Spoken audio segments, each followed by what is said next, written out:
Cette émission vous est proposée par le prix Cultura.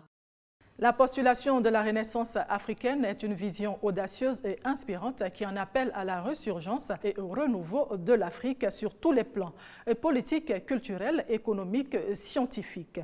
Pour Parlons Culture de ce jour, penchons-nous sur l'aspect spécifiquement culturel de la Renaissance de l'Afrique. Pour ce faire, recevons le professeur Akiri Sila.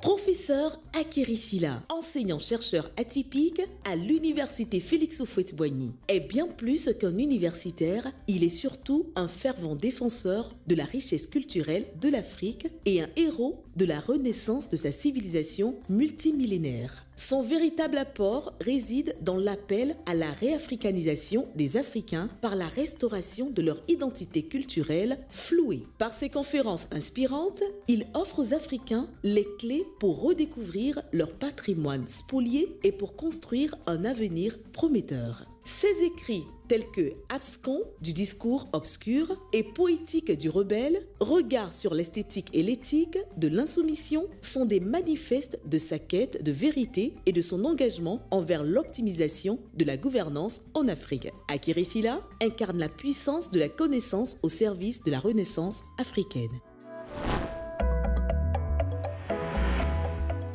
Professeur Akiri Sila, bienvenue à Parlons Culture. Merci à vous de me recevoir sur votre plateau de Parlons Culture.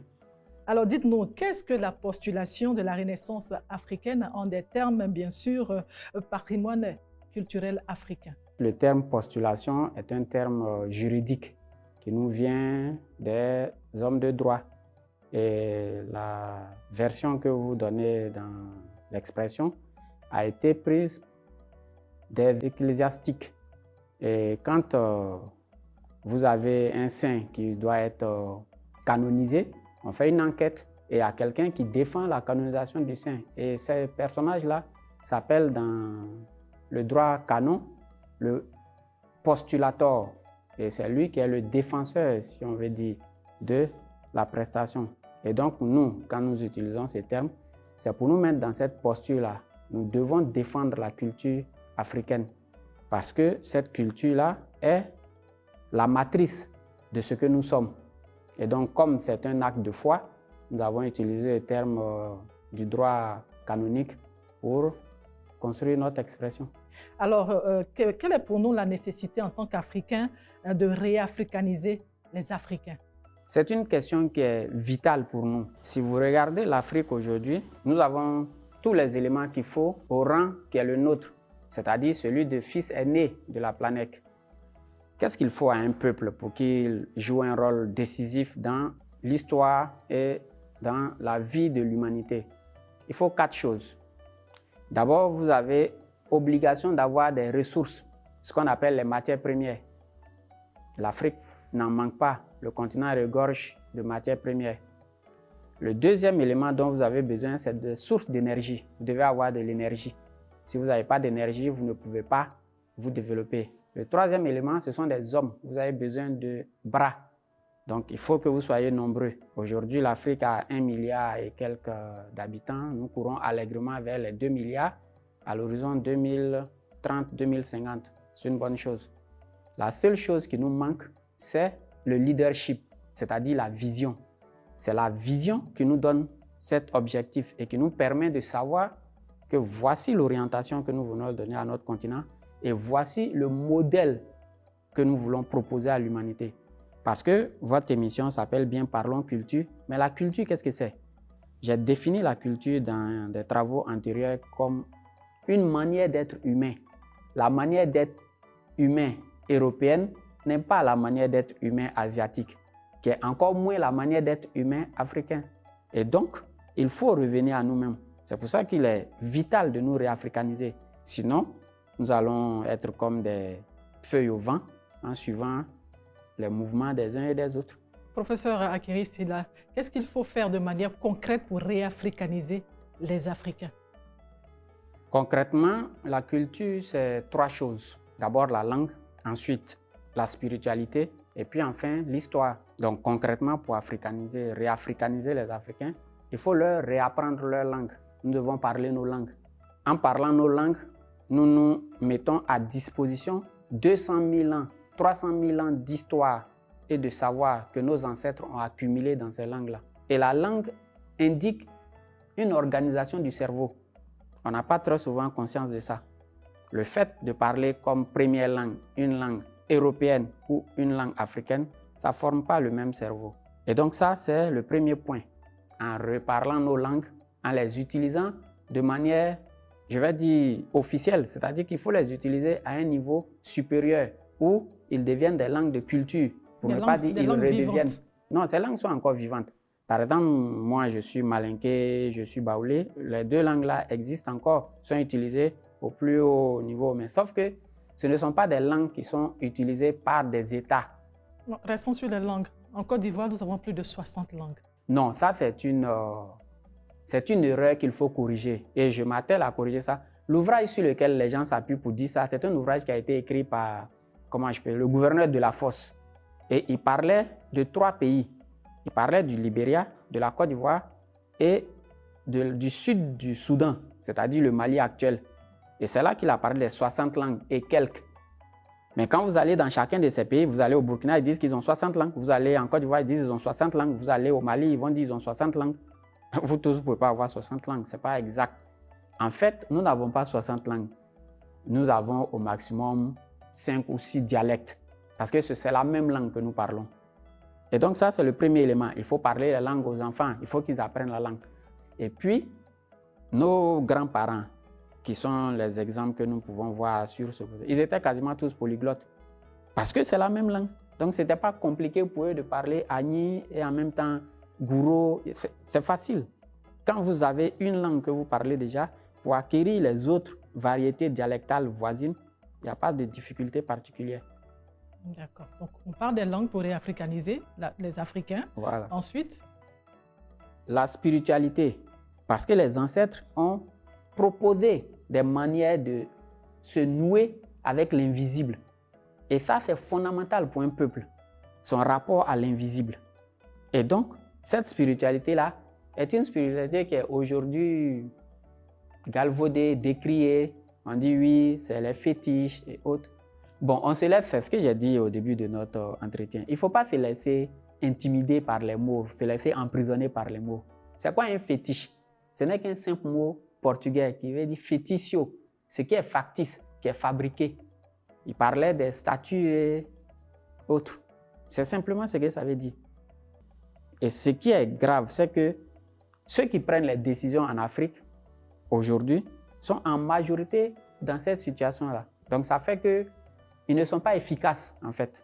Ils ne peuvent pas être efficaces parce qu'il manque cet élément-là. Ce lien avec les ancêtres est fondamental parce que ce n'est pas tout qu'on résout de façon pratique, concrète. Il y a des choses qu'on ne résout pas de façon pratique et concrète.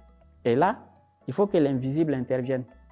C'est pour ça que la question, par exemple, des prénoms, c'est une question aussi fondamentale dans ce domaine-là. Le prénom, c'est l'adresse. Et puis la deuxième chose, le prénom, c'est votre mission. Parce que le prénom dit pourquoi vous êtes là, pourquoi vous êtes venu. Mais comment on fait pour savoir ça? Traditionnellement, quand un enfant naissait, le prêtre qui est attaché à cette situation au village demande à la matrone, quand il est né, qu'est-ce qu'il a fait, qu'est-ce qu'il a dit, voilà. La manière il a crié, comment il est venu, les premiers gestes qu'il a fait. Et puis lui-même, il regarde l'enfant. Et puis il regarde les signes avec lesquels l'enfant est venu. Et puis il va faire son travail de truc. Et il dit, bon, voilà comment il dit qu'il s'appelle. Donc on lui donne ce nom-là. Et ce nom-là, il est personnel, il est unique. Il y a des noms qui se ressemblent. Non, justement, dans le cas des Africains, les noms ne se ressemblent pas. En fait, vous avez un nom qui est un nom qu'on prend pour vous appeler comme ça. Mais ce nom dont je viens de parler là, c'est souvent des noms qui sont à rallonge. C'est un nom qui dit votre programme. Et donc, très souvent, en Afrique, les gens avaient 3, 4 noms. Et le deuxième nom là, enfin le premier prénom, c'est celui-là. Et c'est lui-là qui donne la mission pour laquelle vous êtes là. C'est vous-même qui dites, voilà pourquoi je suis venu. Et donc, sur la base de ça, on vous donne ce nom-là. De sorte que quand vous devenez plus mature, en regardant votre nom, vous savez ce que vous avez dit aux uns aux autres quand vous êtes arrivés. Puisque consciemment, vous ne vous rappelez pas de ça. Et surtout, quelle est votre mission? Voilà. Et donc, la mission là est indiquée par le prénom. Et vous faites ce que vous avez à faire. Puisque c'est vous qui avez dit que c'est pour ça que vous êtes On a venu. parlé spiritualité, on a parlé de langue, on a parlé de prénom. Qu'est-ce qu'il faut encore pour réafricaniser les Africains? Le troisième élément, c'est l'histoire. Les Africains souvent croient qu'ils viennent d'arriver. Si vous ne savez pas ce que vous avez fait il y a 7000 ans, vous n'avez pas la profondeur historique. Les gens commencent leur histoire par la colonisation. Mais si on prend la Côte d'Ivoire, même qu'on prend l'histoire par la colonisation. Mais pendant la colonisation, quand les Français sont venus pour essayer de coloniser la Côte d'Ivoire, il y a eu une guerre entre eux et Samori Touré. Donc on dépasse déjà la colonisation puisqu'on a Samori Touré qui est un jalon. Mais Samori Touré, il ne tombe pas du néant, il sort d'un processus historique. Donc vous remontez encore. Et normalement, pour nous, Africains, de point en point, nous pouvons remonter jusqu'à 300, 400 000 ans avant notre ère. L'Afrique est le seul continent où on peut remonter l'histoire jusqu'au commencement. Les autres continents, ce n'est pas possible. Aucun autre peuple ne peut faire ça sur Terre. Tous les autres peuples prennent l'histoire en cours de route. À un moment donné, ils apparaissent dans l'histoire, pendant que d'autres sont déjà là et qui ont commencé l'histoire avant eux. Mais nous autres Africains, nous sommes là depuis 400 000 ans. À quoi ça sert d'avoir la profondeur historique? La profondeur historique vous permet de voir les solutions que vous avez proposées aux différents problèmes que vous avez rencontrés depuis cette époque-là. Et donc, vous avez la possibilité de gagner, d'éviter les pertes de temps. L'utilité de l'histoire, c'est ça, de donner des réponses aux questions qui se posent. Parce que les questions vont se poser chaque fois. Les questions vont se poser effectivement chaque fois et c'est l'occasion pour nous d'écouter l'avis de notre consultant.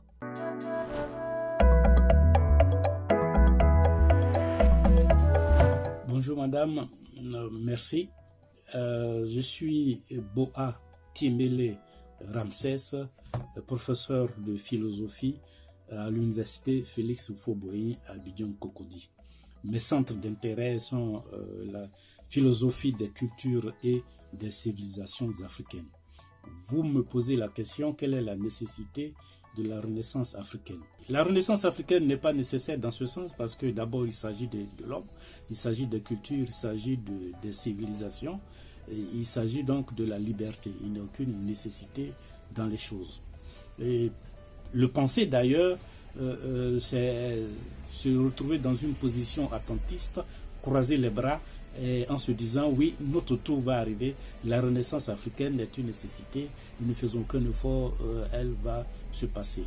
Non, ce n'est donc pas une nécessité, il faut y travailler, il faut travailler à la Renaissance africaine. Comme dans le passé, il y a eu dans notre histoire des périodes de déclin et des périodes de renaissance. La Renaissance, de façon générale, est donc une constance de l'humanité, une constance des civilisations. Il y a eu donc, comme je viens de le dire, dans l'Antiquité égyptienne, soudano-nubienne, africaine. Il y a eu également dans l'Antiquité chinoise des périodes de Renaissance. Et aujourd'hui, nous voyons d'ailleurs la Renaissance chinoise. Il y a eu également le Japon, au XIXe siècle, ce qu'on appelle l'ère du Meiji. En Europe, il y a eu le 15e, 16e, 17e siècle, la période de la Renaissance. C'est d'ailleurs la période la plus documentée. En 2011, il y a eu en Côte d'Ivoire un colloque sur la Renaissance africaine. En 2010, il y a eu l'inauguration du monument à Dakar de la Renaissance africaine. En 1999, Thabo Mbeki en a parlé lors de son investiture en tant que président de l'Afrique du Sud. Et puis, on connaît Cheikh Anta Diop, 1948, il pose la problématique de la Renaissance africaine. Deuxièmement, il ne suffit pas d'en parler, il faut développer une conscience patriotique, il faut développer une conscience panafricaine. Après cela, il faut une éducation à la science, à la technique, à la technologie, à la maîtrise du numérique. Il faut une armée patriotique Il faut un peuple libéré de la superstition, des croyances. De façon générale, il nous faut donc la maîtrise du savoir, de la science, de la technique.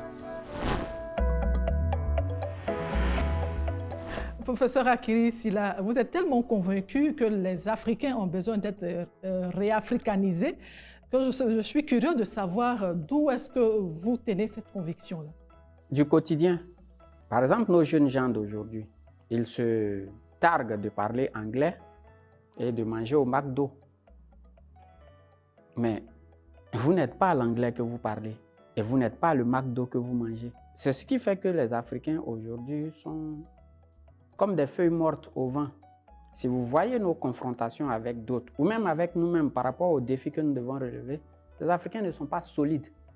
Ils ne sont pas solides parce qu'ils ne sont pas enracinés. Prenons le domaine dans lequel je suis, le niveau universitaire. Très peu de mes collègues innovent. Pourquoi ils n'arrivent pas à innover? Parce qu'ils suivent les autres. Mais quand vous suivez les autres, vous ne pouvez pas innover. Parce que nous ne sommes pas enracinés.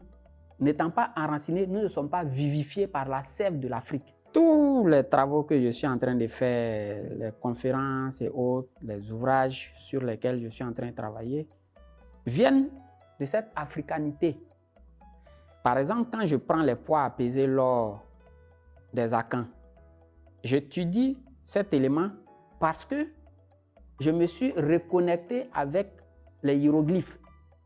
Et je vois dans ces éléments-là les signes qui ont été utilisés par nos ancêtres pour faire l'écriture. C'est comme ça que j'ai pu retrouver, par exemple, dans l'alphabet, quels sont ces signes-là. Et comment s'appelle ce domaine d'études? C'est la philologie.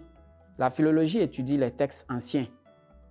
Mais le domaine dans lequel je me suis orienté ces derniers temps, c'est la stylectique, l'étude des signes traditionnels, en fait, qui sont des signes sacrés.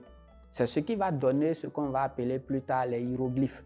En fait, hiéroglyphe, c'est un mot grec, ce n'est pas le mot que nos ancêtres utilisaient pour désigner ces signes-là. Ils utilisaient le mot ti, pluriel tiu, qui signifie signe. Et ces signes sont partout. La prochaine conférence que je ferai, par exemple, va porter sur où se trouve le paradis, dont on parle dans la Bible et autres. Une grande question avant d'arriver à la position du paradis où il se trouve. Il serait intéressant de savoir quelle est la place de l'éducation. Elle est centrale. Elle est centrale. Parce que dès le berceau, il faut donner les outils aux jeunes gens qui vont être la prochaine génération de pouvoir faire ce qu'ils ont à faire. C'est ce qui détermine, par exemple, aujourd'hui, vous avez des gens qui sont directeur d'une entreprise et puis il détourne les fonds. C'est l'éducation qui a péché là. Parce que vous savez, si vous avez été élevé correctement, selon le modèle traditionnel africain, que vous ne pouvez pas faire ça, puisque vous mettez en danger l'emploi des travailleurs de l'entreprise. C'est-à-dire que dans les temps anciens, en Afrique, il n'y avait pas de corruption, il n'y avait pas de vol, il n'y avait rien de négatif. L'éducation est centrale. Par exemple, vous avez aujourd'hui des chefs d'entreprise qui détournent les fonds de leur société.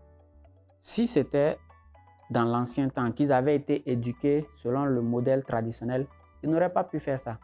Parce qu'ils auraient compris que l'entreprise détermine le métier, le travail et le salaire des employés. Et donc, en détournant les fonds, ils mettent en danger la vie des familles de ces gens-là. Et comme dans la société traditionnelle, nous sommes tous frères et sœurs et chacun est responsable de l'autre, il ne peut pas faire ça. Voilà comment les choses étaient.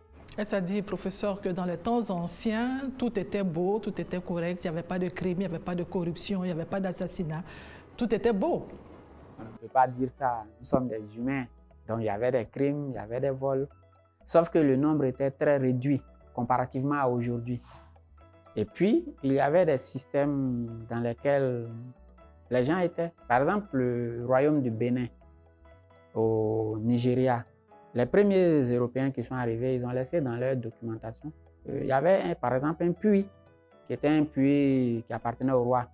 En fait, public, quand on dit. Au-delà de cet exemple, est-ce qu'il y a d'autres exemples qui montrent que l'Afrique... Il y a par exemple ce que j'appelle la sagesse pratique. Dans la sagesse pratique, normalement la sagesse, on vous enseigne les choses et puis vous tâchez de les appliquer dans la vie de tous les jours. Mais les Africains considéraient qu'il y avait des gens qui étaient un peu durs d'oreille et qui n'allaient pas comprendre quand on leur enseignait. Et donc, ils mettaient des mécanismes en place. Chez les Dogons, par exemple, vous avez une salle qu'on appelle le Toguna, où les chefs, les vieux se réunissent pour décider des affaires, pour trancher des questions. Et cet édifice-là a peut-être 1,50 m de haut. Pour aller dans l'édifice, on se penche et on est assis, on n'est jamais debout dans cet édifice-là. Quand on doit trancher des questions, on est assis là-bas et puis on tranche. Pourquoi ils ont fait ça? Par exemple, quand on est en train de trancher les questions, les problèmes, et que vous vous énervez, vous avez tendance à vouloir vous lever pour vous battre. Et quand vous levez, le plafond vous ramène à l'ordre et vous asseyez. C'est ça la sagesse pratique. On n'a pas besoin de dire quoi que ce soit à quelqu'un. Okay. Lorsqu'il y avait des crimes dans les temps anciens, est-ce qu'il y avait des prisons ou comment est-ce que la société gérait? Pendant longtemps, il n'y avait pas de prison. Pendant très longtemps, il n'y avait pas de prison. Il y avait 2 sentences pour un crime très grave. Quand vous avez commis un crime très grave que la société jugeait non pardonnable, soit on vous bannissait, donc vous êtes exilé et vous n'appartenez plus au groupe, soit on vous exécutait. En fait, quand on vous exécute, c'est-à-dire qu'on vous donne l'autorisation de vous suicider. Si vous ne vous suicidez pas, bon, ils prennent eux-mêmes les mesures qu'il faut. Et si je comprends bien, il n'y a pas un endroit dans un village où on dit ça, c'est la prison, une case qui est destinée à enfermer des personnes qui ont commis... Pendant très longtemps, il n'y avait pas ça. Alors, professeur, on va continuer avec les questions. Que représente pour vous la charte africaine de la renaissance culturelle adoptée par les chefs d'État et de gouvernement africains en 2006 à Khartoum, qui revient aussi sur le processus de réafricanisation dont vous parlez tant? Ce que j'aime avec nos structures officielles qui sont les héritages de la colonisation, c'est qu'on a beaucoup de textes. On aime prendre des textes, faire des lois qu'on ne suit jamais nous-mêmes, qu'on ne respecte jamais. Parce que ce n'est pas l'émanation de nous-mêmes.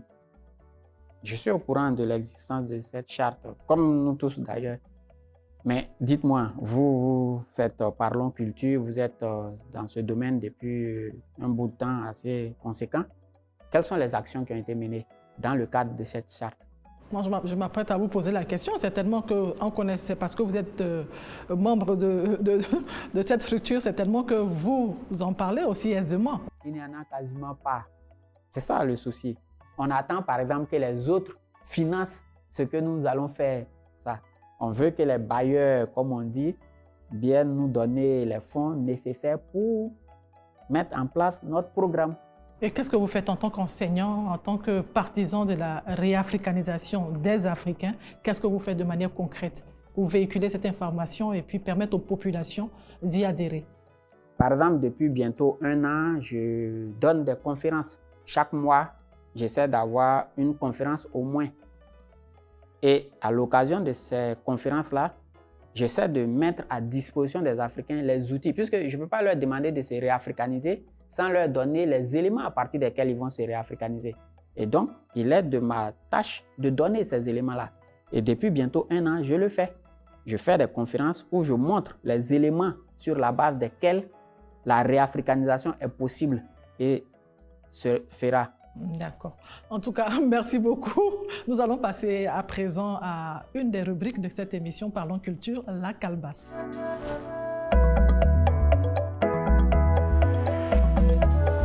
Allez-y, professeur, pour votre défi.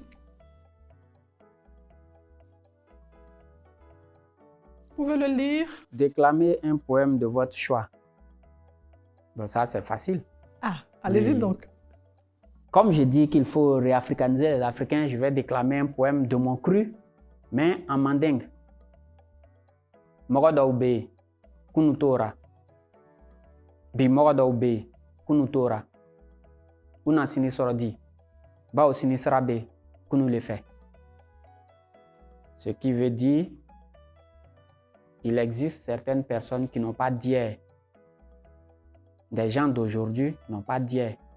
comment trouveront-ils demain, puisque le chemin de demain passe par hier. Merci, professeur Akiri Essila, pour ce poème en mandingue. C'est moi qui vous remercie de nous avoir donné la possibilité de nous adresser aux Africains, parce que si vous trouvez des choses qu'il n'y a personne pour écouter, c'est comme si vous n'avez rien trouvé. Merci beaucoup et j'espère que nous nous verrons très bientôt. À très bientôt, effectivement. S'approprier la postulation de la Renaissance africaine au plan culturel est crucial pour l'Afrique et demande une attention particulière. C'est surtout un appel à l'action afin de réinventer le rapport de l'Afrique au monde. Comme le disait Marcus Garvey, militant noir jamaïcain, un peuple qui ne connaît pas son passé, ses origines et sa culture ressemble à un arbre sans racines. À très bientôt pour un autre Parlons Culture.